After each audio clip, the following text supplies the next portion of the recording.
You can see it from Interstate 95 as you drive through Waltham, Massachusetts.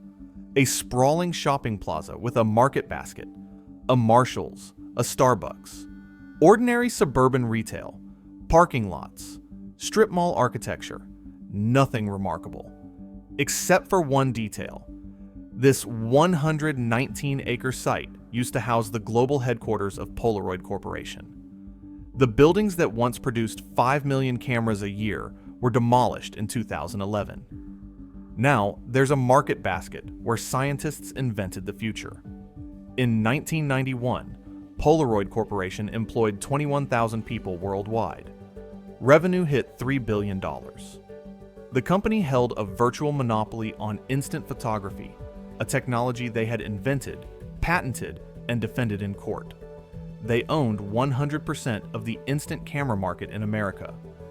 Walk into any suburban home from Connecticut to California, and there was a better than even chance you'd find a Polaroid camera in a closet or on a shelf. The name was so synonymous with instant photography that it became a verb. People didn't take instant photos. They took Polaroids. The technology was remarkable. Point a camera at your subject, press a button, and 60 seconds later, you're holding a finished photograph. No darkroom. No processing lab. No waiting a week to see if the picture turned out. The entire chemical development process, developer bath, fixer bath, washing, drying, compressed into a single minute. Inside a film pack you could use in broad daylight. Edwin Land had fit an entire darkroom into something the size of a deck of cards. Then, something went wrong. By October 2001, Polaroid was bankrupt. The company that had revolutionized photography, that had beaten Kodak in court and won nearly $1 billion in damages, that had reached $3 billion in annual revenue just 10 years earlier, was insolvent. 21,000 jobs had shrunk to fewer than 9,000. Those remaining employees found out via company-wide email. The stock that had traded at $60 in 1997 was frozen on the new York Stock Exchange at 28 cents. Shareholders lost 99.5% of their investment. The factories closed. The patents expired. The brand was sold to a private equity firm for $255 million, less than 1/10 what the company had been worth a decade earlier. How does a company that invented its own industry go bankrupt? Not once, but twice. How does a technology giant that spent 42% of its research and development budget on digital imaging in 1989, becoming the top seller of digital cameras in America by the late 1990s, get destroyed by the digital revolution? How does a corporation with a monopoly, with decades of patents, with Edwin Land's genius baked into its culture, collapse in less than 10 years? They saw it coming. They invented pieces of it themselves. And they decided that people would always want hard copy prints. That single belief, that assumption about human nature, killed a $3 billion company in less than a decade. The most bitter irony? Polaroid had been researching digital imaging since the 1960s. They held patents on electronic shutters from the mid-60s. By 1981, they had an official electronic imaging division. By 1989, they were spending nearly half their R&D budget on digital photography. In 1996, they developed fully functional digital cameras, professional quality, market ready, but they never released them. The leadership team, engineers, and chemists who had built an empire on instant film chemistry couldn't bring themselves to kill their own creation. They couldn't imagine a Polaroid without film. Even as the world was choosing pixels over prints, even as their own research showed them the future, they clung to chemistry. They optimized film margins while the film market died. Let that sink in. Polaroid didn't fail because they ignored digital photography. They failed because they couldn't commit to it. They spent hundreds of millions researching the technology that would replace them. They became one of the top digital camera sellers in America, and it didn't matter. Because leadership was waiting for digital cameras that would make people want Polaroid prints. The market wanted digital cameras that eliminated prints entirely. Polaroid saw the answer. They held it in their hands, and they couldn't trust it. This is the story of how Edwin Land built the Apple of its time, how his successors betrayed his vision, and how a company that Steve Jobs called his personal inspiration ended up selling its name to Polish billionaires and Chinese licensors. From the Cambridge garage, where Land invented synthetic polarizers in 1928, to the Waltham factory, now buried under a shopping center, this is the rise and fall of Polaroid. The story of an empire built on chemistry that couldn't survive the transition to physics. The cautionary tale of a company that spent millions researching the future, but billions defending the past. What killed Polaroid wasn't technology. It was the failure of imagination. The inability of leaders who had spent decades perfecting chemistry to imagine a world where chemistry didn't matter, where electrons replaced molecules, where instant meant digital, not chemical, where the 60-second miracle that had defined a generation became a 60-second inconvenience. To understand how it ended, you have to go back to where it started. To a 17-year-old Harvard dropout in 1926, obsessed with polarized light. Edwin Herbert Land was born May 7, 1909, in Bridgeport, Connecticut, to Jewish immigrant parents.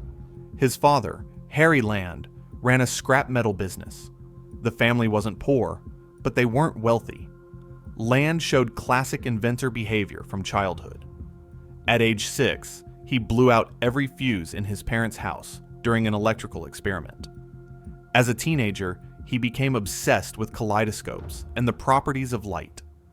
It happened at summer camp when an automobile he was riding in nearly hit a wagon at night. Land believed that vehicle headlights needed to be stronger, but knew that stronger headlights blinded oncoming drivers. The problem consumed him. Headlight glare was killing people.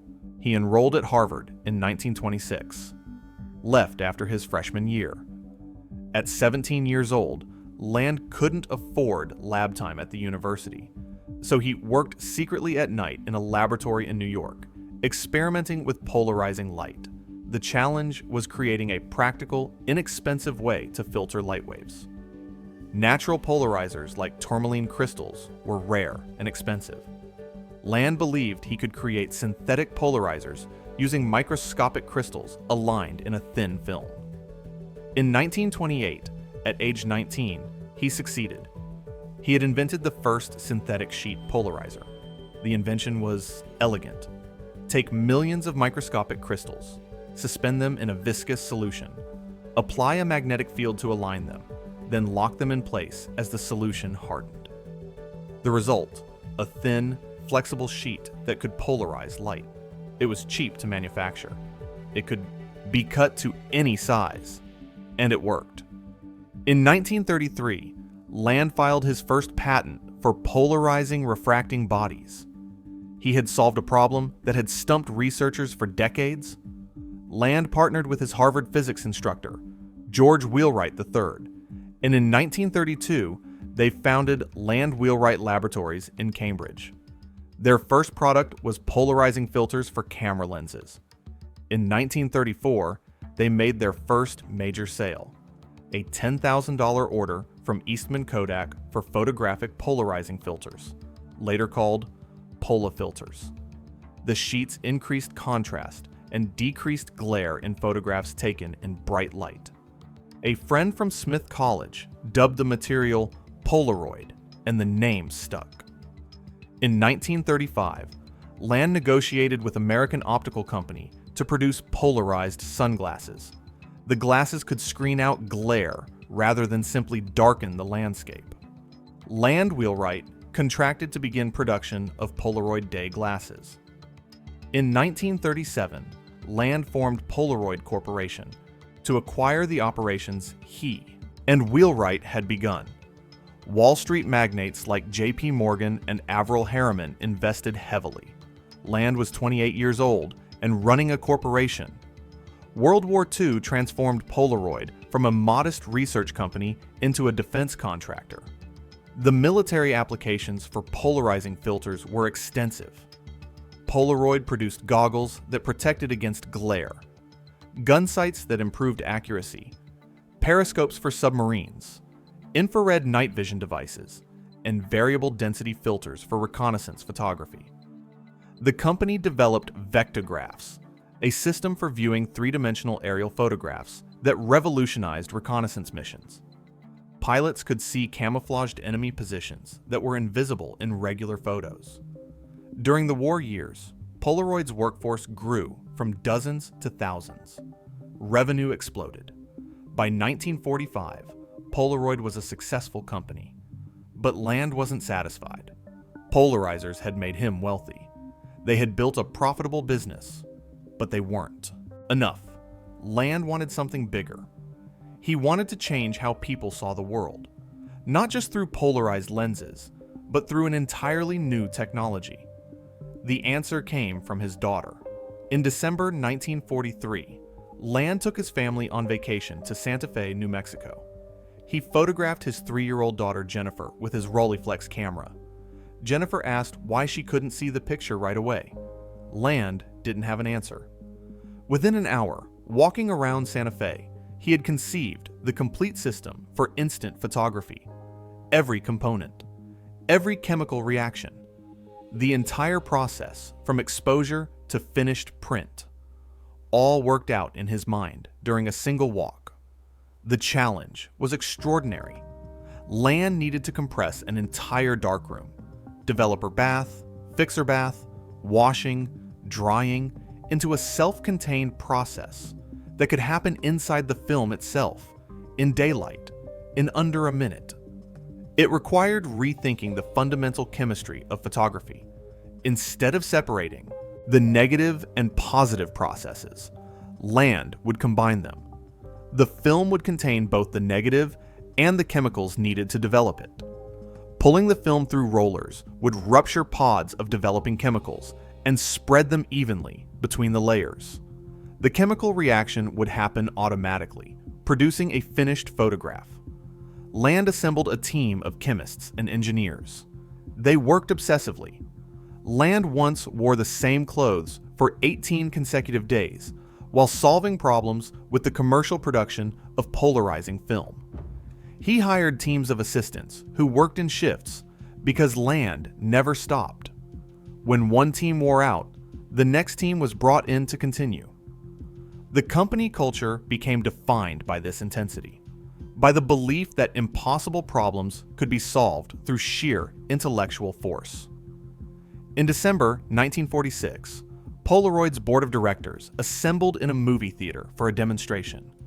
The film showing was The Horn Blows at Midnight with Jack, Benny.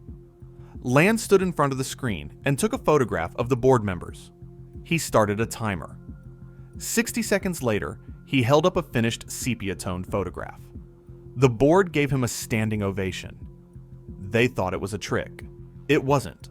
Land was building an empire, but he was also building a problem he couldn't see. He was creating a company culture that worshipped chemistry, that saw innovation as molecular manipulation, that believed the future belonged to people who could engineer better chemical reactions. Land hired women scientists when other companies wouldn't. He built giant studio cameras and gave photographers free access. He paid Ansel Adams $100 a month for detailed feedback on Polaroid's technology. He created a culture at the intersection of art and science. But underneath that progressive vision was a fundamental assumption. Chemistry was magic. Physics, especially electronics, was commodity engineering. Land's genius was chemical. His successors would inherit that bias, and it would kill them. In February 1947, Land demonstrated instant photography publicly for the first time at the Optical Society of America meeting. The audience was skeptical. Then, Land showed them a photograph he had taken 60 seconds earlier. The room erupted. Scientists examined the print, looking for evidence of fakery. They found none. Land had done it. He had invented instant photography. November 26, 1948, Jordan Marsh Department Store in downtown Boston. The Polaroid Land camera model. 95 goes on sale to the public for the first time. Original price, $89.75, equivalent to roughly $1,100 in today's money. It's Black Friday. The first batch of 60 cameras sells out the same day. Customers stand in line to buy a 23-pound camera that produces sepia-tone photographs in 60 seconds. They have to manually pull a tab, wait exactly 1 minute, then peel apart the negative and positive layers. The process requires timing and technique. The sorry-upped photos fade if exposed to too much light. None of that matters. People want it anyway. The reaction wasn't just enthusiasm. It was disbelief. Photography had always required patience. You took a picture, sent the film to a lab, waited days or weeks, and hoped the shot turned out. If it didn't, the moment was gone. Polaroid eliminated the wait. You could see the photograph develop before your eyes. Watch the image emerge from blankness. Know immediately if you needed to take another shot. For professional photographers, it was revolutionary. For families, it was magic. By 1950, Polaroid introduced black and white film that produced clearer, more stable images. Land hired Ansel Adams as a paid consultant for $100 a month. Adams provided detailed technical feedback, tested prototypes, and pushed Polaroid to improve image quality. The partnership elevated Polaroid's credibility among serious photographers. If Ansel Adams endorsed it, the technology was legitimate. Throughout the 1950s and early 1960s, Polaroid refined the cameras. They became smaller, lighter, more affordable. The original Model 95 was a luxury item. By the mid-1950s, Polaroid was producing models that middle-class families could afford. In 1963, the company introduced the first instant color film with the ColorPack camera, color photographs that developed in minutes. The technical achievement was staggering. Color photography involved multiple layers of light-sensitive emulsion, complex chemical reactions, precise color balance. Land's team had compressed all of it into a self-developing system. In 1965, Polaroid launched the Swinger. Price: $19.95. It was deliberately designed for teenagers and young adults. The marketing was brilliant.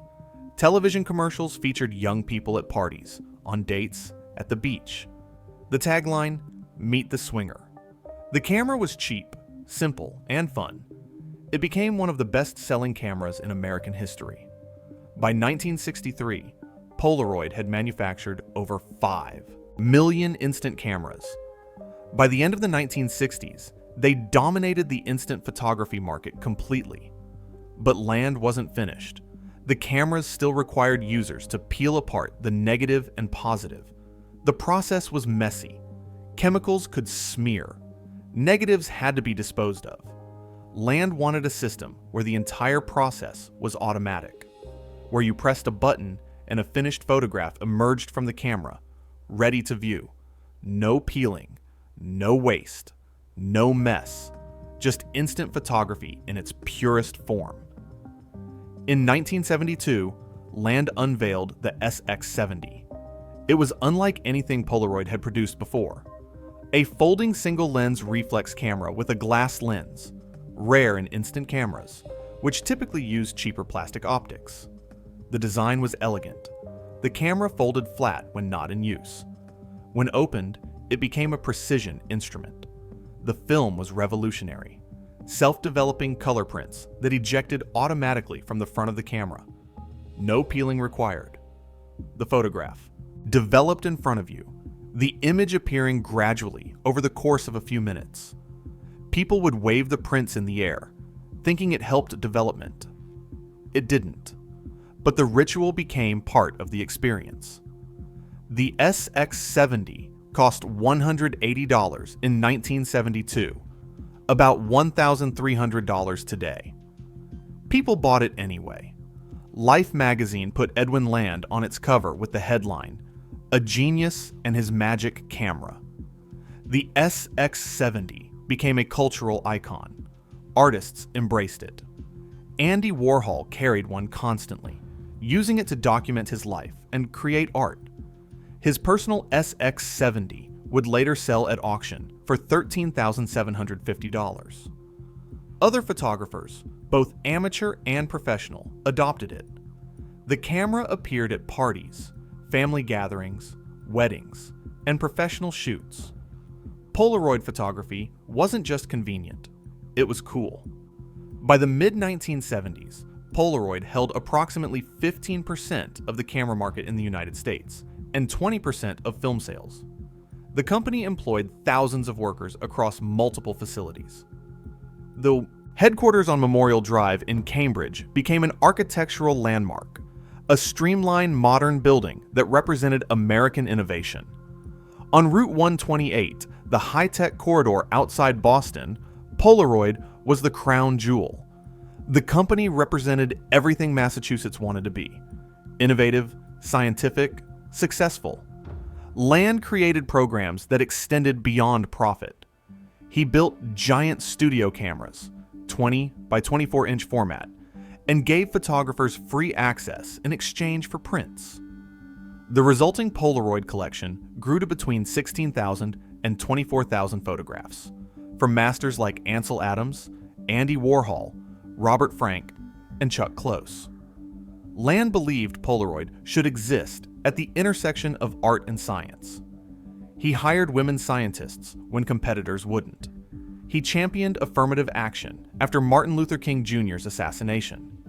He built a company culture that valued both technical excellence and social progress.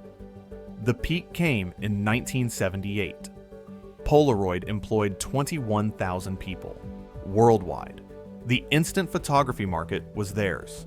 They had beaten competitors in court, defended their patents, and established themselves as the definitive brand in instant imaging. When people said Polaroid, everyone knew exactly what they meant. But then Kodak made a mistake. In 1976, Kodak announced its own line of instant cameras. 6 days later, Polaroid filed a lawsuit accusing Kodak of patent infringement. The legal battle would last 10 years. Polaroid versus Kodak. David versus Goliath. Kodak was 7 times larger than Polaroid, with $1.6 billion in cash reserves. Kodak had assigned up to 1,400 researchers to develop instant photography technology, working under multiple code names, trying dozens of different approaches. They had failed to avoid Polaroid's patents. Now, they would pay. The lawsuit filed 12 counts of patent infringement.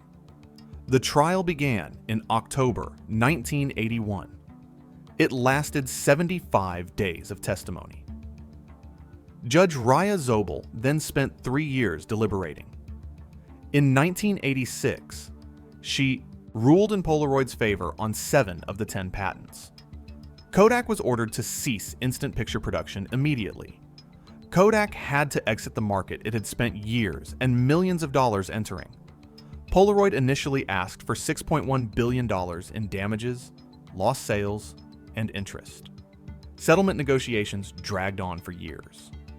In 1991, Kodak paid Polaroid $925 million. The same year, Edwin Land died on March 1st at age 81.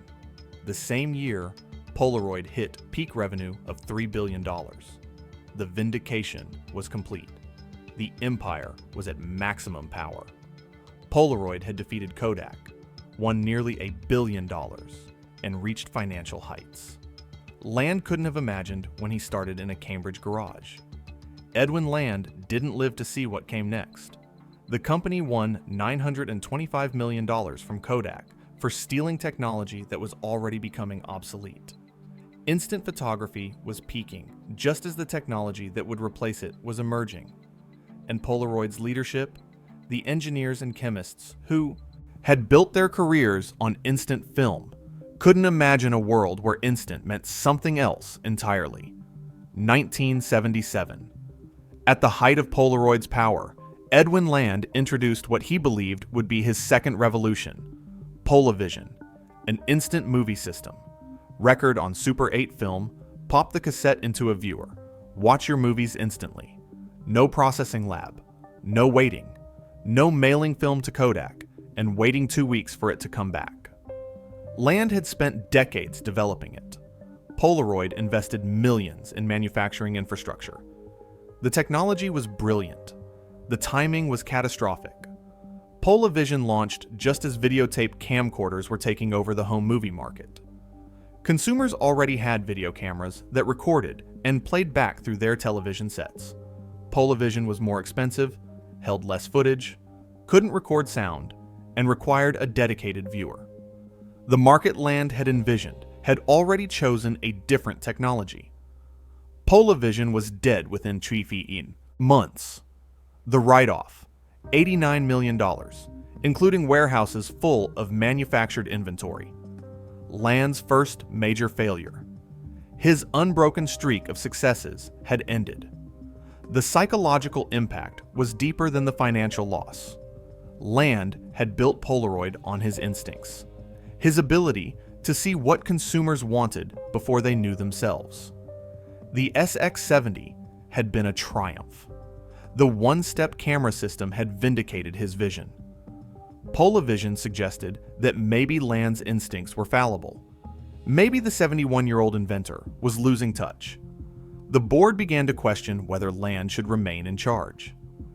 In 1980, after 4 decades as CEO, Edwin Land was forced out. Not fired exactly. Land resigned. But the pressure from the board was clear. The Polavision disaster had cost too much. Land's refusal to diversify into other businesses was seen as stubbornness rather than focus.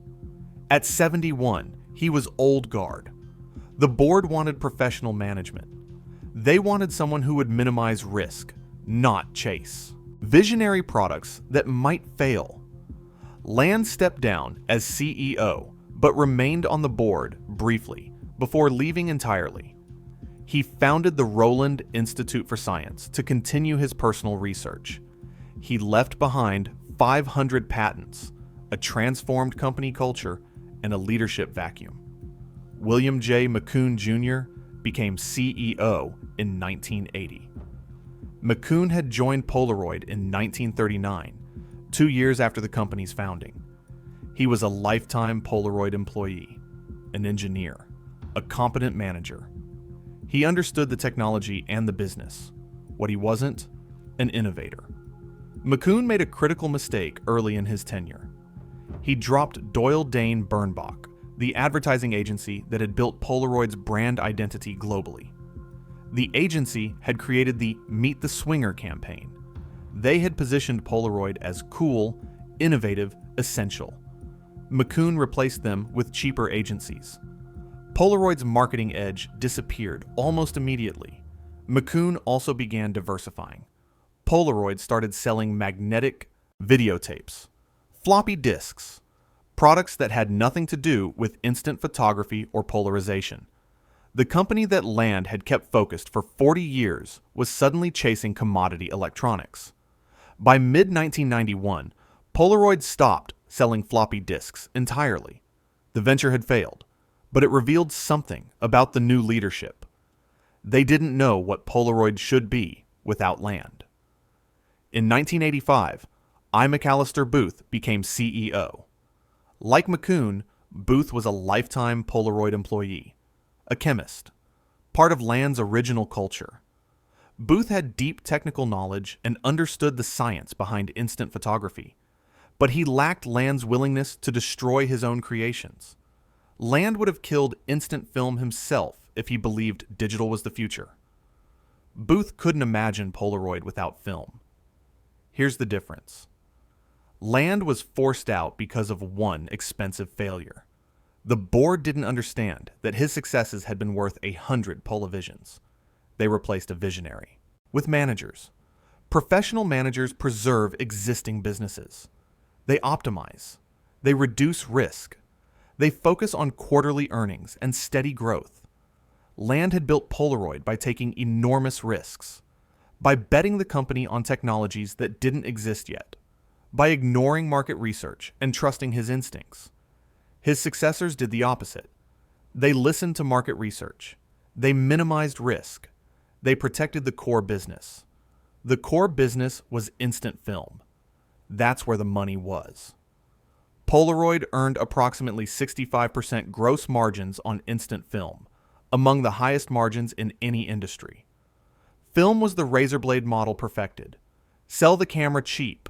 Make money on film forever. Every pack of film generated enormous profit. Every photographer was a recurring revenue source. The business model was beautiful, and it made Polaroid executives allergic to anything that threatened film sales. Both McCune and Booth were chemists by training. They had built their careers on chemical engineering. They understood dyes, emulsions, developing agents, fixers. They could discuss the molecular structure of photographic chemistry with the same fluency that programmers discuss code. Their entire professional identity was built on chemistry. Digital photography was physics, electronics, sensors and pixels and software. To embrace digital photography would be admitting that their expertise, the thing that made them valuable, was becoming obsolete. Land left Polaroid in 1980. He died in 1991, the same year Polaroid hit peak revenue of $3 billion. The company that reached that peak was no longer his company. It was a company run by chemists who worshipped chemistry, by engineers who couldn't imagine a world without film, by managers who had learned to optimize but had forgotten how to innovate. The culture Land built, obsessive, risk-taking, visionary, had been replaced with something safer and more cautious. Something that looked successful on paper, but was fundamentally vulnerable. The Polavision failure taught the wrong lesson. The board learned, don't bet on unproven technologies. Don't take expensive risks. Protect the core business. What they should have learned, even geniuses fail, but you need them anyway. Because the alternative to visionary risk-taking isn't stability. It's slow death. Land's one spectacular failure cost $89 million. His successor's caution would cost the entire company. While Polaroid's leaders celebrated legal victories and steady profits, the world was changing. In garages, in university laboratories, in Silicon Valley, a different kind of company was being born. Companies that didn't care about chemistry. Companies building a world made of pixels instead of molecules. And Polaroid was about to miss it entirely. The 1960s. While Polaroid was perfecting instant film chemistry, they were also researching digital imaging. Read that again. Polaroid was investigating electronic photography before most. Americans owned color televisions. In the mid-1960s, Polaroid filed some of the first patents on electronic camera shutters. By 1981, they had established an official electronic imaging division. By 1989, 42% of their research and development budget, nearly half of all R&D spending, was going to digital imaging. By the late 1990s, Polaroid was a top seller of digital cameras in America. The research was world-class. Polaroid's digital imaging team was developing a printer in the field, a digital camera that could capture an electronic image and produce an instant print. The goal was combining digital capture with Polaroid's chemical printing technology. They created electronic shutters, digital sensors, image processing software. In 1996, Polaroid developed fully functional digital cameras, professional quality, market ready. The cameras existed. They worked. They were never released. Why? Because releasing digital cameras meant admitting that film might be obsolete. And film was where Polaroid made money. Instant film carried a 65% gross margin. Digital camera hardware had single-digit margins. The economics were obvious. Protecting film sales was protecting the business. Except the business model was dying, whether Polaroid acknowledged it or not. By the late 1990s, Polaroid did release digital cameras. They became a top seller in the American market. In 1999, they launched the SprintScan 4000, the first scanner with a 4000D PICCD sensor. In 2000, they introduced the PrintScan 120 multi-format scanner. The products were technically sophisticated. They received mixed reviews and faced brutal competition from Nikon and Minolta. When Polaroid filed for bankruptcy in 2001, the entire digital product line was discontinued. Millions invested. Market share gained. All of it abandoned. The problem wasn't that Polaroid lacked digital expertise. The problem was cultural. Edwin Land's original vision had been chemistry is magic. Electronics are commodity. A former Polaroid vice president, Sheldon Buckler, explained Land's view. From his point of view, instant photography was going to be his legacy. It was going to last forever. And the idea that there was some kind of fancy new technology from the physics side, in contrast to instant photography, which was heavily founded in chemistry, that was going to displace the creation of his genius, was not a pleasant thought. Another former executive, Hugh Mackenzie, described the company culture simply. The culture of the leadership was chemistry and media first. Hardware was commodity. Film was where the genius lived. Film was where the profit lived. Digital photography inverted that model completely. In digital, the hardware was the product. The film, memory cards, hard drives, was essentially free. Polaroid's entire business model assumed ongoing film sales. Digital eliminated film. The cultural bias went deeper than economics. Polaroid's leadership in the 1980s and 1990s were chemists and chemical engineers. They had built their careers on understanding photographic chemistry, dyes, emulsions, developing agents, crystal structures. Their expertise was molecular. Digital photography was about sensors, pixels, processors, software, different skills, different mindset. To fully commit to digital would be admitting that their life's work was becoming obsolete. So, they made a bet. They assumed customers would always want physical prints. In his 1985 letter to stockholders, CEOI, McAllister Booth wrote, "As electronic imaging becomes more prevalent, there remains a basic human need for a permanent visual record. Whether that record fulfills an emotional requisite in the visual diaries of amateur photography or provides practical data in an industrial or scientific setting, the universal insatiable appetite for visual communication and portable information will be constant, reflecting a continuing need for instantly available, high-quality print media." Read that carefully.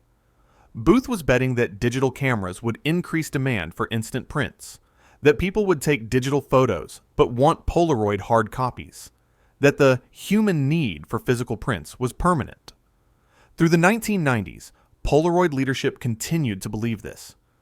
Gary DiCamillo, CEO from 1995 to 2001, later admitted in a 2008 interview at Yale, people were betting on hard copy and media that was going to be pick-upable, visible, seeable, touchable, as a photograph would be. It's amazing, but kids today don't want hard copy anymore. This was the major mistake we all made. That was a major hypothesis that I believed in my marrow that was wrong. He believed it in his marrow. That phrase is revealing.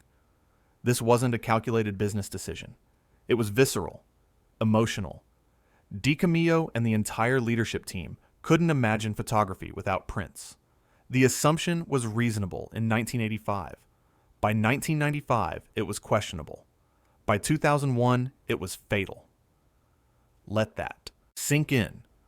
Polaroid spent 42% of their R&D budget on digital imaging in 1989. They were a top seller of digital cameras by the late 1990s. They had the research. They had the products. They had market position. And none of it mattered. because leadership couldn't imagine killing the film business. They couldn't commit to a future where prints were optional. They developed digital cameras, but insisted the cameras should make people want prints. The market wanted digital cameras that eliminated prints entirely. The research was there. The technology was there. The warning signs were obvious. One-hour photo labs had appeared in the 1970s, reducing the wait time for conventional photography. Fujifilm had launched competing instant film after losing a patent lawsuit in 1981. Single-use cameras from competitors were cutting into Polaroid's market. Videotape camcorders had destroyed Polavision. Every trend pointed in the same direction. Consumers wanted instant results but didn't necessarily want film. Polaroid saw all of it. They studied the trends. They built digital products. They understood the technology. What they couldn't do was act decisively. They hedged. They diversified slowly. They protected film margins while investing in digital. They tried to have it both ways. And in business, trying to have it both ways usually means losing both. The truly damning evidence: Polaroid developed fully functional digital cameras in 1996. Professional quality. Ready for market. The cameras existed in Polaroid's labs. Engineers had built them. Executives had seen them work. The decision was made. Don't release them. Don't cannibalize film sales. Wait until the market is ready. Protect the core business. By the time Polaroid finally released digital cameras to the consumer market in 2000, they were 5 years behind. The market had moved on. Digital cameras from Sony, Canon, and Nikon had already established themselves. Polaroid was late to a revolution they had helped create. Former employees describe a company culture that had become paralyzed by perfectionism, a sense that nothing could be released unless it was flawless. Land had been a perfectionist, but he had also been willing to ship products and iterate. The Model 95 was cumbersome. Early film was unreliable. Land shipped it anyway, then improved it. His successors wanted perfection before launch. They spent millions perfecting products that never shipped. They developed digital cameras, but wouldn't release them until the business model was figured out. By the time they figured it out, the market had already chosen. Polaroid didn't fail because they ignored digital photography. They failed because they couldn't commit to it. They spent hundreds of millions on digital research. They became a top seller of digital products. They saw the future clearly, and they chose to protect the past. They had the answer in their hands. The technology worked. The market wanted it, and leadership couldn't bring themselves to trust it. Meanwhile, the world was making its choice, and the choice wasn't prints. In the 1990s, while Polaroid perfected instant film chemistry and debated digital strategy, consumers fell in love with pixels. Digital cameras were everywhere, and Polaroid's leadership was still waiting for people to demand instant prints. Polaroid introduces the Captiva, a new instant camera with smaller format film. The marketing is aggressive. The development costs are massive. The product fails within a year. Total cost, $300 million. The same year, Polaroid's Helios medical imaging project is underway, a high-resolution, black-and-white laser printer designed for hospitals and medical facilities. By 1995, Helios fails completely. Total cost, $600 million, including the dedicated manufacturing facility they built specifically for it. Between 1994 and 1995, Polaroid lost $900 million on 2 failed products. That's equal to 30% of their 1991 peak revenue. Gone. Burned. Nothing to show for it except empty factories and obsolete inventory. The Captiva had been designed to compete with smaller 35mm cameras. The market wasn't interested in smaller instant prints. They wanted no prints at all. Helios had been positioned as the future of medical imaging, but hospitals were already adopting digital systems that didn't require Polaroid's proprietary technology. Both products were solutions to problems that no longer existed. In 1995, Polaroid sold its state-of-the-art microelectronics lab to MIT, the lab where engineers had developed cutting-edge imaging technology. Where digital research had been conducted for years, Polaroid was selling assets while bleeding cash. The company was in crisis mode. McAllister Booth retired as CEO in 1995. His replacement, Gary DiCamillo, the first outside CEO in Polaroid's history. DiCamillo came from Black & Decker, where he had been a marketing executive. He wasn't a chemist. He wasn't an engineer. He didn't come from Land's culture. The board wanted fresh perspective, someone who could see opportunities that lifetime Polaroid employees might miss, someone who could make the hard decisions that insiders couldn't. DiCamillo's strategy was to position Polaroid in the emerging info-imaging market, a $200 billion convergence of words, wireless, pictures, web, and printing. Major electronics companies, photographic firms, telecommunications giants, and copier manufacturers were all competing for this space. DiCamillo believed Polaroid could carve out a profitable niche by combining instant printing with digital capture. He continued developing instant photography products while simultaneously pushing into digital. In 1996, Polaroid's engineers developed fully functional digital cameras, professional quality, ready for commercial production. Reports from former employees indicate these cameras never saw the light of day. Leadership wasn't satisfied with the business model. The cameras worked beautifully. The margins were terrible. Digital cameras were commodity hardware with single-digit profit margins. Instant film was 65% gross margin. Releasing successful digital cameras meant admitting that the film business was dying. DiCamillo and his team couldn't make that admission. Not yet. In 2000, Polaroid finally launched its digital camera line to consumers. The products were well received. Polaroid quickly captured 16% of the digital camera market. For a brief moment, it looked like vindication. Polaroid could compete in digital after all, but it was too late. 5 years too late. 10 years too late. The digital camera market was already mature. Competition was intense. Sony, Canon, Nikon, and Kodak were established. Price wars had driven margins to nothing. Polaroid was winning market share in a market where market share didn't generate profit. The fundamental problem: Polaroid had spent decades building a business model around high-margin consumables. Film was the razor blade. Cameras were just delivery systems for film sales. Digital inverted that completely. In digital, the camera was the product. The storage, memory cards, hard drives, was essentially free.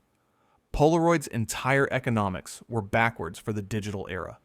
They were structured to make money on film that nobody wanted to buy. Meanwhile, the debt was mounting. In 1988, Shamrock Holdings had offered to buy Polaroid at $40 per share plus 40% of the Kodak settlement award. The board rejected the offer and implemented a poison pill defense. To thwart the takeover, Polaroid bought back its own stock. Cost: $450 million. Total debt ballooned to $830 million. When the Kodak settlement came through in 1991, $925 million. Polaroid had an opportunity to pay down debt and strengthen the balance sheet. Instead, leadership invested in failed products. Captiva, Helios, digital ventures that went nowhere. By 1991, Polaroid had reduced debt to $228 million using Kodak, settlement funds. Then came the product failures. The debt started climbing again. By the late 1990s, cash reserves were depleting. Revenue was declining. The stock price told the story. In 1997, Polaroid stock traded at $60 per share. By 2001, when trading was frozen on the New York Stock Exchange, the price was 28 cents. The stock had lost 99.5% of its value in 4 years. Let that sink in. From 1997 to 2001, Polaroid shareholders watched their investment evaporate. Retirement accounts built on Polaroid stock became worthless. Employees who had been paid in stock options saw their compensation vanish. Institutional investors lost billions, and the executives who had presided over the collapse walked away with severance packages. DiCamillo would later reflect on the central mistake. In a 2008 interview at Yale, he admitted, "It's amazing, but kids today don't want hard copy anymore." This was the major mistake we all made. Mac Booth, Gary DiCamillo, and people after me. That was a major hypothesis that I believed in my marrow that was wrong. He believed it in his marrow. The entire leadership team had built their strategy around an assumption about human behavior. They were wrong, and by the time they realized it, the company was beyond saving. The product graveyard was extensive. Captiva, $300 million loss. Helios, $600 million loss. Polavision from the 1970s, $89 million write-off. Digital cameras developed, but never released. Diversification into videotapes and floppy disks that went nowhere. Millions spent on marketing campaigns for products that failed. Facilities built for manufacturing systems that became obsolete before production began. Each failure ate away at the cash reserves. Each mistake made the next crisis harder to survive. By 2000, the situation was critical. Digital cameras were selling but not generating profit. Film sales were in free fall. Younger consumers didn't understand why they would want instant prints when they could see photos immediately on a camera screen. Professional photographers had moved to digital. Families were buying digital cameras and never printing photos. The market Polaroid had created, instant physical photographs, was dying, and Polaroid had no path forward. In July 2001, Polaroid defaulted on $26.3 million in bond payments. That default triggered the immediate maturity of $575 million in debt securities. Suddenly, more than $500 million in debt was due immediately. Polaroid didn't have it. The company had spent the previous decade burning cash on failed products, buying back stock, and defending a business model that no longer worked. The death spiral had begun. There was no way out. October 11th, 2001. Polaroid Corporation files for Chapter 11. Bankruptcy protection in U.S. Bankruptcy court.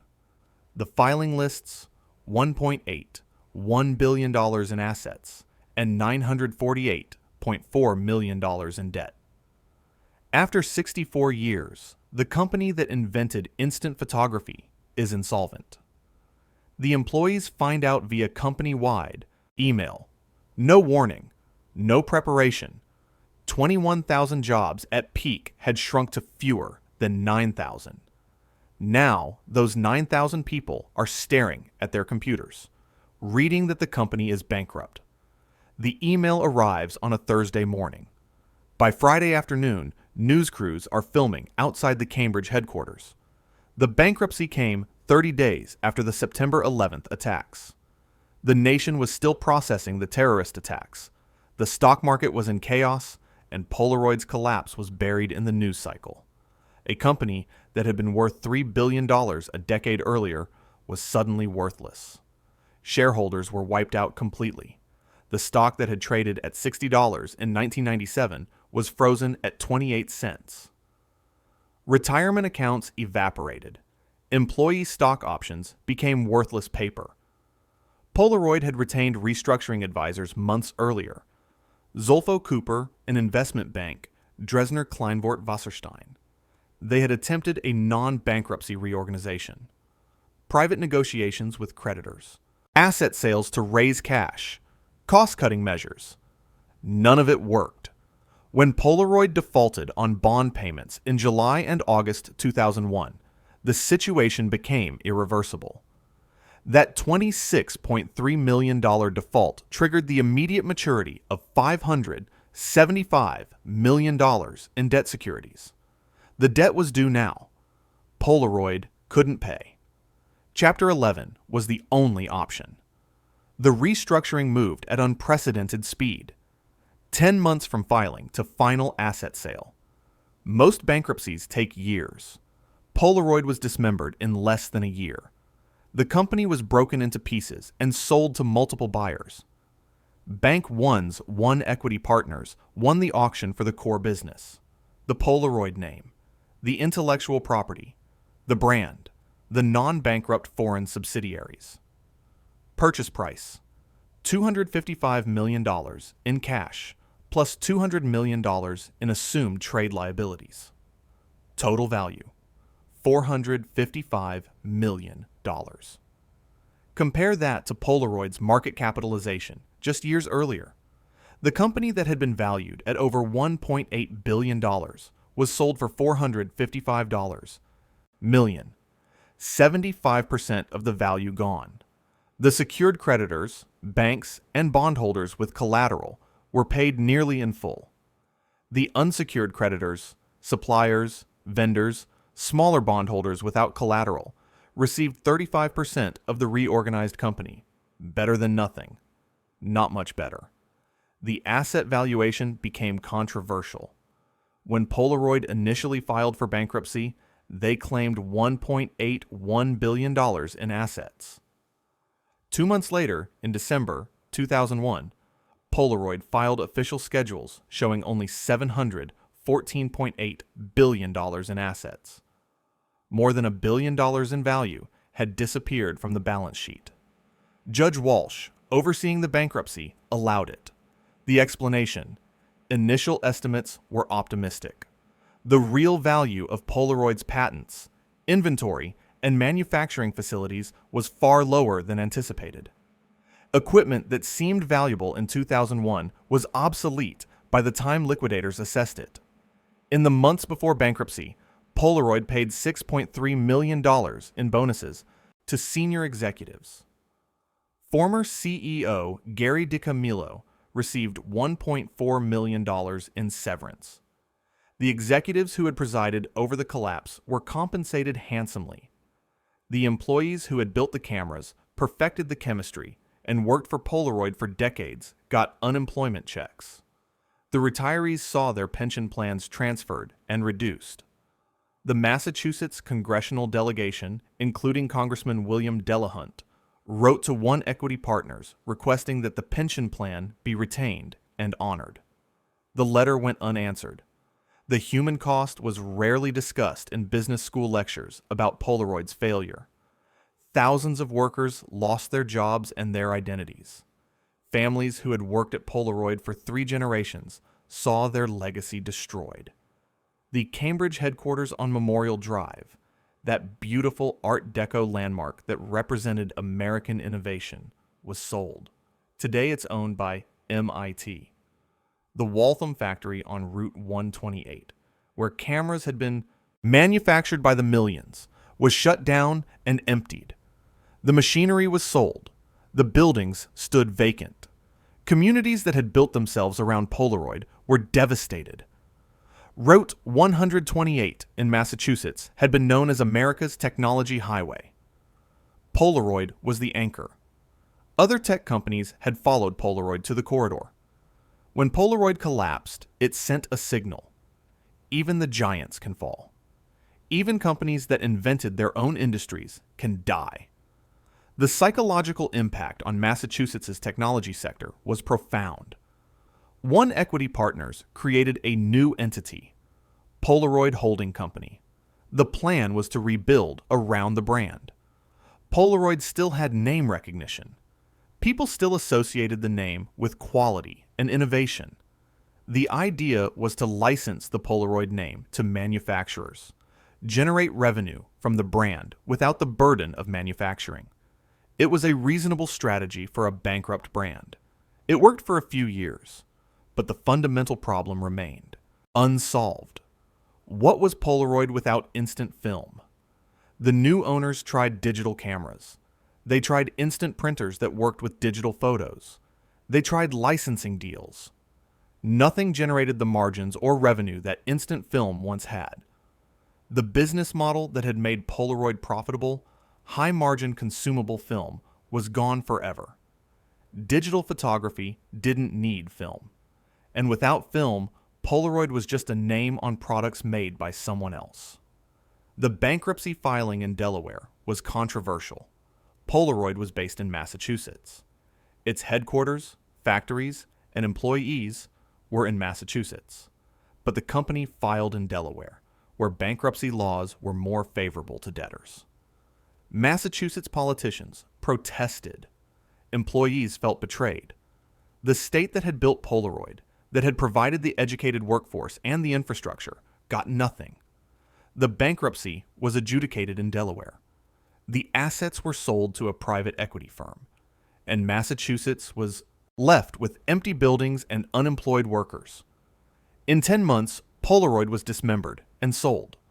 The brand, the name that had defined instant photography for half a century, belonged to a private equity firm. The factories were closed, the workers were gone, the patents had expired or been sold. What remained was a shell company managing the bankruptcy estate. Primary PDC, they called it.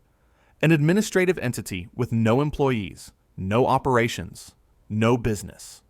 Just paperwork. The employees who had given decades to Polaroid, who had believed in Land's vision, who had perfected the chemistry, who had built the cameras, got 35 cents on the dollar if they were lucky. Most got nothing. The executives got severance packages. The secured creditors got paid. And the workers got unemployment forms. The injustice was obvious. But in bankruptcy court, injustice is legal as long as it follows procedure. The new Polaroid tried to rebuild. One equity partners had plans. They would focus on digital imaging. They would license the Polaroid name.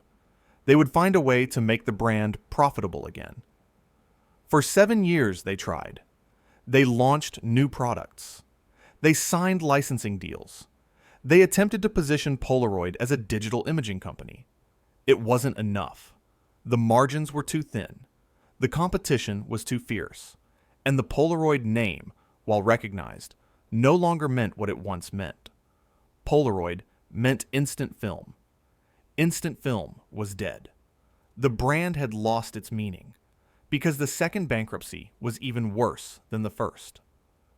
2005. The reorganized Polaroid, owned by One Equity Partners, is sold again. The buyer, Petters Group Worldwide, a Minnesota holding company owned by Tom Petters. Purchase price, $426 million. Petters already owned licenses for Polaroid DVD players and plasma televisions. Now he owned the entire brand. His business model was simple. Buy failed companies with recognizable names, license those names to manufacturers, collect royalty. Checks. Petters specialized in distressed brands. Polaroid seemed like a perfect acquisition. It was actually the beginning of the end. Between 2005 and 2009, Polaroid went through 6 different CEOs. 6 in 4 years. Each one arrived with a turnaround plan. Each one failed. The company was rudderless. Strategy changed every few months. Employees didn't know who was in charge or what the company was supposed to be. Revenue in 2008, at the time of the second bankruptcy filing, was approximately $365 million, down from $426 million in acquisition value just 3 years earlier. The company was shrinking. Under Petters' ownership, Polaroid made a decisive move. They stopped manufacturing. In 2007, Polaroid stopped making cameras entirely. The company that had invented instant photography no longer made cameras. Manufacturing was outsourced to Flextronics and moved to China. In February 2008, Polaroid announced they would stop producing instant film. Production would cease completely by 2009. The Norwood and Waltham facilities in Massachusetts, the last remaining manufacturing sites, would close. Approximately 150 workers would lose their jobs. That was all that remained. 150 workers at 2 facilities, down from 21,000 at peak. The film announcement devastated loyal customers. Polaroid film had a cult following. Artists used it. Photographers loved the aesthetic. The instant film look, the white borders, the slightly imperfect color reproduction, the physical artifact, had become iconic. Announcing the end of film production was admitting that Polaroid as it had existed was finished. No more cameras. No more film. Just a brand name licensed to whoever wanted to pay for it. Then Tom Petters was arrested. October 2008. The FBI charged him with running a $3.65 billion Ponzi scheme, one of the largest frauds in U.S. history, exceeded only by Bernie Madoff, who was arrested 2 months later. Petters had been using his Minnesota holding company to defraud investors for years. Polaroid's parent company was a criminal enterprise. The brand that had represented American innovation and scientific achievement was owned by a man running a massive fraud. Petters was eventually sentenced to 50 years in prison. But before sentencing, before trial, Polaroid needed protection from Petters' creditors. When a Ponzi scheme collapses, creditors come for every asset they can find. Polaroid was an asset. On December 18, 2008, Polaroid filed for Chapter 11, bankruptcy protection, for the second time, 7 years after the first bankruptcy. This time in U.S. bankruptcy court for the District of Minnesota, where Petters Group was based. The second bankruptcy was worse than the first because there was less to save. In 2001, Polaroid still had manufacturing facilities, patents, inventory, a workforce. In 2008, they had a name. The factories were closed. Film production had stopped. Camera manufacturing had been outsourced. The intellectual property had been sold or had expired. What remained was the Polaroid brand and some licensing agreements. That was it. In April 2009, the bankruptcy auction began. It lasted several weeks, unusually long for an asset auction. Multiple bidders competed. Everyone wanted the brand. Nobody wanted the liabilities. Eric Kaup, executive vice president at Hilco Global, later said, "I've never had one like that. They're usually over in about 24 hours." The contentious auction finally ended with a joint bid from Hilco Consumer Capital and Gordon Brothers Brands. Purchase price, $87.6 million. In 2005, Polaroid sold for $426 million. 4 years later, it sold for $87.6 million. The value had dropped 80% in 4 years, and this time there was nothing left to buy except the name. No factories, no film, no cameras, no manufacturing capability, no workforce, just intellectual property and a brand that was increasingly associated with failure rather than innovation. The new owners had a plan. Turn Polaroid into a pure licensing company. Don't manufacture anything. License the name to companies that make cameras, printers, tablets, TVS, consumer electronics. Collect royalty checks. It was the only viable model. Polaroid couldn't compete with Canon and Nikon in digital cameras. They couldn't compete with HP and Epson in printers. But they could license the name to manufacturers who would slap the Polaroid logo on products made in China. By 2009, all instant film production had stopped. The chemistry that Edwin Land had perfected, the formulas that had taken years to develop, the manufacturing processes that had been refined over decades, all gone. The equipment was sold or scrapped. The Norwood facility closed. The Waltham facility closed. The last 150 employees received termination notices.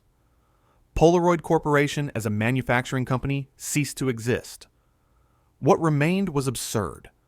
Polaroid branded products flooded the market, none of them made by Polaroid. DVD players, Manufactured in China with the Polaroid logo. Tablets made by anonymous contract manufacturers. Instant cameras that used Fujifilm's Instax technology but carried the Polaroid name. The brand had become a sticker, a logo to put on electronics that had nothing to do with Edwin Land's vision or Polaroid's legacy. Tom Petters went to prison for 50 years. Polaroid employees got unemployment checks. And the Polaroid name became a licensing scheme for manufacturers who wanted to borrow credibility from a dead company. The second bankruptcy wasn't a reorganization. It was a liquidation disguised as a restructuring. Everything that made Polaroid real, the chemistry, the manufacturing, the engineering expertise, was eliminated. What survived was marketing, a brand name with recognition, but no substance. By 2010, Polaroid Corporation, as Edwin Land had built it, no longer existed. The factories were demolished or repurposed. The film chemistry was gone. The patents had expired. The workforce was scattered. What remained was a name, a logo, and a memory of what used to be. The company that had put instant photography in every American household had been reduced to a trademark licensed to the highest bidder. Today, if you drive past 1265 Main Street in Waltham, Massachusetts, you'll see the market basket. You won't see any trace of Polaroid. The old Polaroid factory complex in Waltham sat empty for years after the bankruptcy. 119 acres on Route 128, just off Interstate 95. The buildings, W1, W2, W3 in company nomenclature, stood vacant. Windows broken, graffiti on walls, faint Polaroid logos still visible on brick. Urban explorers photographed the decay. Former employees drove past and cried. In 2010, developers purchased the site for $40 million. In March 2011, demolition began. NASD LLC, a Waltham contracting company, started taking down the center section between buildings W1 and W2. The work was brutal. The site was built on rock ledge that required blasting to remove power lines and prepare for new construction. The noise outraged neighbors. The blasting went on for months, longer than planned. Rock formations that Polaroid had built on top of had to be destroyed to make way for retail development. By the end of 2011, the buildings were gone. The factories where millions of cameras had been manufactured, where instant film chemistry had been perfected, where Edwin Land's vision had become physical products, reduced to rubble.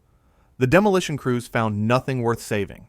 No film, no cameras, no equipment. Everything valuable had been liquidated years earlier. What remained was concrete, steel, and brick, material to be crushed and hauled away. Construction began in 2013. The project was called 1265 Main, named after the street address, a 1.2 million square foot mixed-use development. Phase 1, 280,000 square feet of retail space. In November 2014, the anchor tenant opened, Market Basket, a regional grocery chain. The store occupied 90,000 square feet. They hired 500 workers, 65% of them from Waltham. Local politicians celebrated. Jobs were returning to the site. The development was bringing revenue back to the area. The plaza also included Starbucks, Marshall's, Jake and Joe's Sports Grill, generic suburban retail. 2 more restaurants opened later. The development cost approached $100 million. Developers praised themselves for the site improvement work, the infrastructure investment, the jobs created. Nobody mentioned what had been lost. There are no historical markers, no plaques explaining that this shopping center sits on the site where instant photography was manufactured. No acknowledgement that 21,000 people once worked on this land, building products that changed how the world captured memories. Drive past 1265 Main today, and you see parking lots. You see shoppers pushing grocery carts. You see nothing remarkable. the Polaroid headquarters that once represented American innovation, is buried under asphalt and retail stores. The Route 1 28 technology corridor that had been anchored by Polaroid now has a market basket where scientists invented the future. The brand survived, sort of. In 2008, a group called the Impossible Project bought Polaroid's last film factory in the Netherlands. They started producing instant film for vintage Polaroid cameras. It was a passion project, not a business. They couldn't make the original Polaroid formulas. The chemistry was proprietary and complex, so they developed their own. The film worked differently. The colors were different, but it kept instant photography alive for enthusiasts. In 2017, Polish billionaire Wieczysław Smołkowski bought the Polaroid brand. The purchase allowed the Impossible Project to rebrand as Polaroid Originals. In 2020, they rebranded again as just Polaroid. The current Polaroid company is headquartered in the Netherlands. They make instant cameras and film, competing with Fujifilm's Instax line. The DV or cameras are manufactured in China. The film is produced in the Netherlands. Revenue in 2016 was approximately $600 million, mostly from licensing deals. The company employs fewer than 50 people. At peak in 1978, Polaroid employed 21,000. That's a 99.8% reduction in workforce. The name is the same. Everything else is gone. The current Polaroid has no connection to Edwin Land's company, except the trademark. Different ownership. Different country. Different products. Different chemistry. It's Polaroid in name only. You can buy a Polaroid camera today. It's made in China. The film is made in the Netherlands. The brand is owned by a Polish billionaire. The original Polaroid, the one Edwin Land built, the one that employed thousands of Americans, the one that invented instant photography, is buried under a market basket in Waltham, Massachusetts. What was lost goes beyond jobs and buildings. Edwin Land's vision was that Polaroid would exist at the intersection of art and science. He hired women scientists in the 1940s when other companies wouldn't. He created the Polaroid collection, 16,000 to 24,000 photographs from master photographers like Ansel Adams, Andy Warhol, Robert Frank, Chuck Close. He built giant 20 by 24 inch format cameras and gave artists free access. He championed affirmative action. He believed a corporation could be both profitable and progressive. That culture died with the company. The manufacturing expertise, the chemical engineering knowledge required to create instant film, is gone. The patents expired. The formulas were proprietary and never fully published. When Polaroid stopped making film in 2009, decades of accumulated knowledge disappeared. Nobody else knew how to make Polaroid film exactly as Land had designed it. The Impossible Project tried to recreate it. They came close, but the original chemistry, the precise formulas and processes, died with the company. The Route 128 corridor lost its anchor. Other companies had followed. Polaroid to the area, building Massachusetts into a technology hub. When Polaroid collapsed, it sent a message: even giants fall. Even companies that invent their own industries can be destroyed. The psychological impact on the region's technology sector was significant. If Polaroid could fail, anyone could fail. The Massachusetts tax base took a hit. 21,000 high-paying jobs at peak, gone.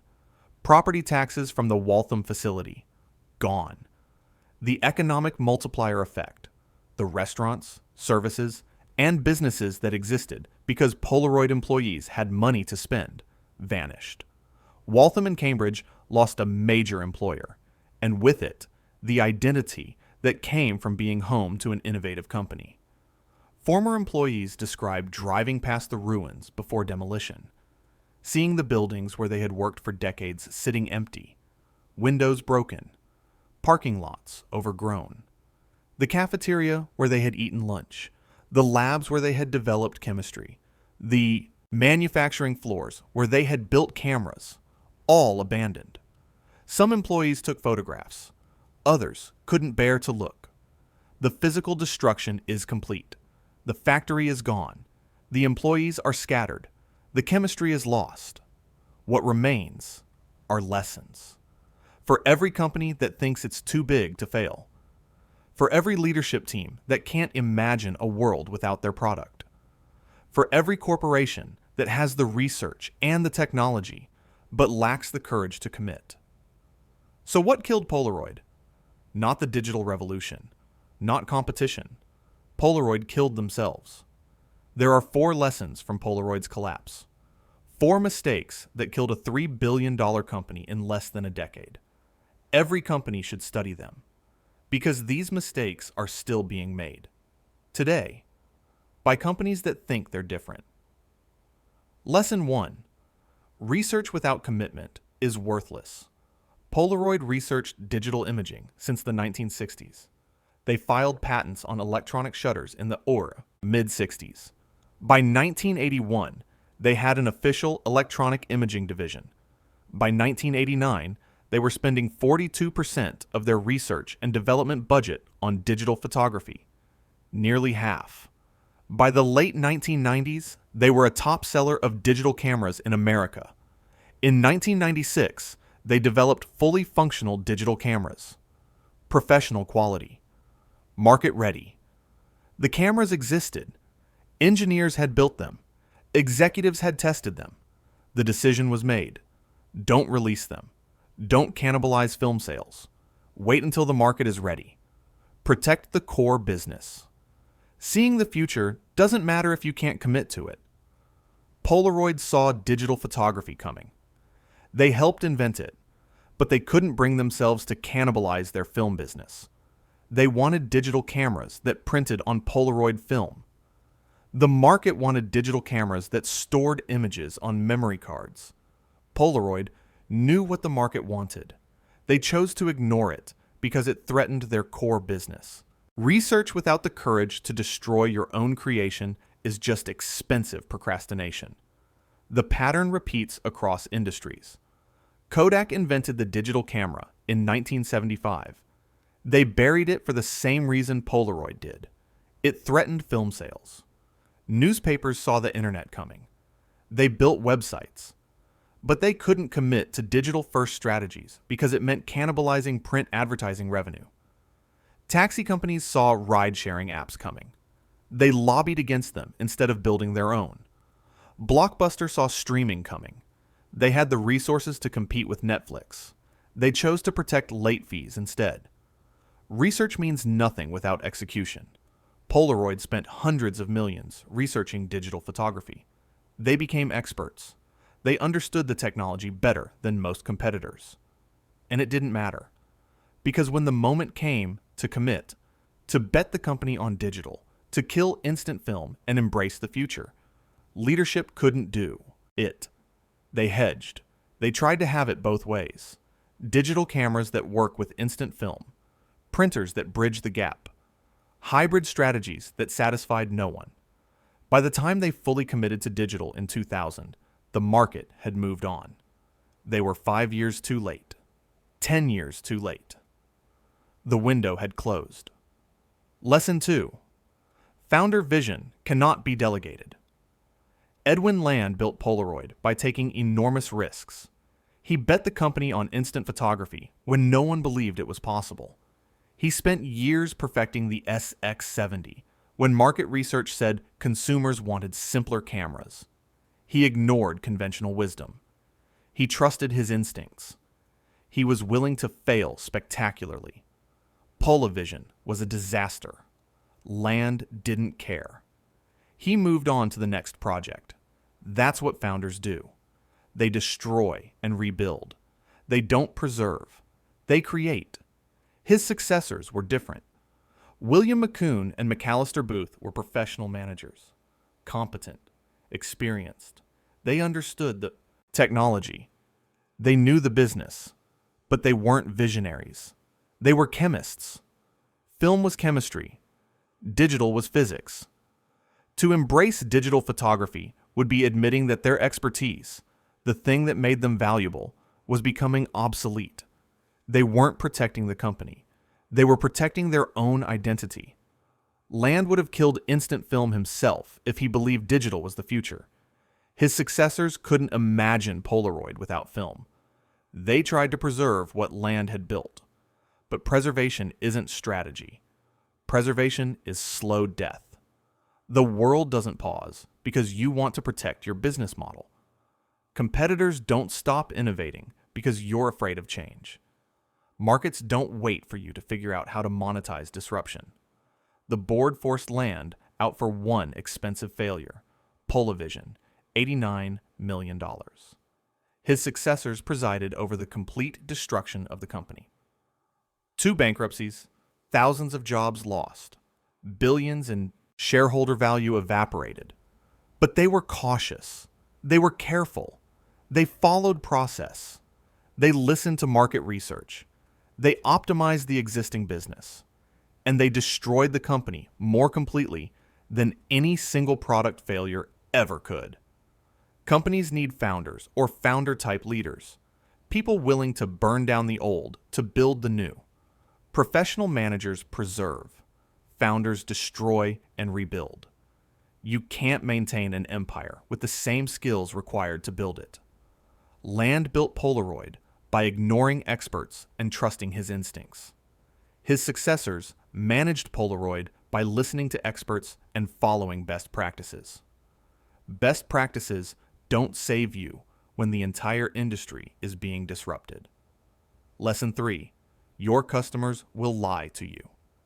Every piece of market research said people wanted physical prints, focus groups, surveys, customer interviews. Everyone said the same thing. Digital is fine, but we'll always want prints. Physical photographs you can hold, display, put in albums. The human need for tangible memories is permanent. Polaroid's leadership believed it.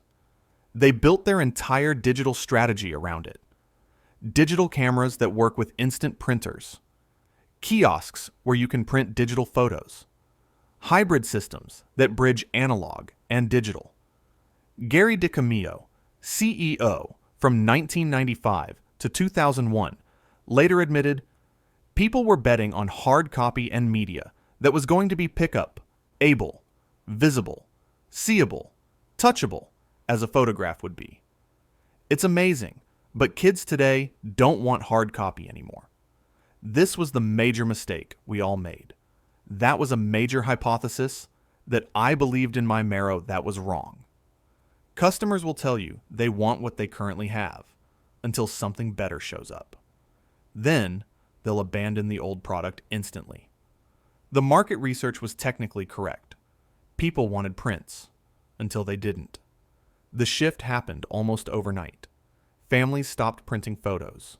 Memory cards replaced photo albums. Digital frames replaced printed pictures. Social media replaced physical prints as the primary way to share memories. Polaroid spent years building a business model around prints from digital. By the time they launched it, the market had already moved to screens. Trust market research, but also understand. Customer preferences change when technology changes. People couldn't imagine not wanting prints because they couldn't imagine how good the alternative would be. They couldn't envision sharing photos instantly on social media, viewing them on high-resolution screens, storing thousands of images in their pocket. Once they experienced it, prints became optional, and optional products don't support $3 billion companies. Build for the future the market doesn't know it wants yet. That's what Land did with instant photography. Nobody asked for it. Market research would have said it was unnecessary. You can already get photos developed at the drugstore. But once people experienced instant photography, they couldn't imagine going back. Polaroid's successors forgot that lesson. They asked customers what they wanted. Customers said prints, and leadership believed them. Lesson 4. Margin optimization is a trap. Instant film generated 65% gross margins, among the highest margins in any industry. Every pack of film sold was almost pure profit. The business model was perfect. Sell cameras cheap or break even. Make all your money on film. Recurring revenue. Predictable cash flow. Decades of growth. It was beautiful, and it made Polaroid vulnerable. Digital cameras had single-digit margins. Brutal competition. Constant innovation required. Faster obsolescence. Lower prices every year. Compared to instant film, digital cameras looked like a terrible business. Why would leadership abandon 65% margins for 5% margins? The math didn't make sense. Every financial model said, protect the film business. Every spreadsheet said digital was a distraction. But here's what leadership missed. The digital camera business was growing. The film business was dying. High-margin businesses make companies rich. They also make companies lazy and vulnerable. Polaroid's instant film business was so profitable that nothing else made financial sense. Every other opportunity looked bad compared to film. Digital cameras, terrible margins. Licensing deals, not profitable enough. Diversification, distracting from the core business. So leadership focused on film, optimized film production, defended film margins, and watched the film market disappear. Sometimes the financially smart decision in the short term is suicide in the long term. If your high-margin business is threatened, you have two choices: defend a dying model with shrinking margins, or attack with a low-margin model in a growing market. Polaroid chose wrong. They defended film until there was no film market left to defend. By the time they pivoted to digital, the market was mature. Competition was intense. Margins were compressed. They were entering a commodity business with no competitive advantage. High margins create organizational antibodies against low-margin innovation. Every proposal for digital products got killed in financial review. The ROI wasn't there. The margins were too low. The payback period was too long. Finance departments optimized Polaroid to death. They protected the profitable core business so effectively that they eliminated any possibility of adapting to the future. These four mistakes are not unique to Polaroid. They're happening right now in boardrooms across America. Companies spending millions researching technologies they'll never adopt. Leadership teams optimizing the present instead of building the future. Organizations listening to what customers say instead of watching what they do. Businesses defending high-margin status quos while the market moves to low-margin disruption. The warning is clear. The question is whether anyone is listening. So, what other corporations do you see making the same mistakes today? Are there companies right now researching technologies they'll never commit to? Leadership teams that can't imagine a world without their core product? Let me know in the comments. If you want more stories about corporate rise and fall, hit subscribe. Thanks for watching.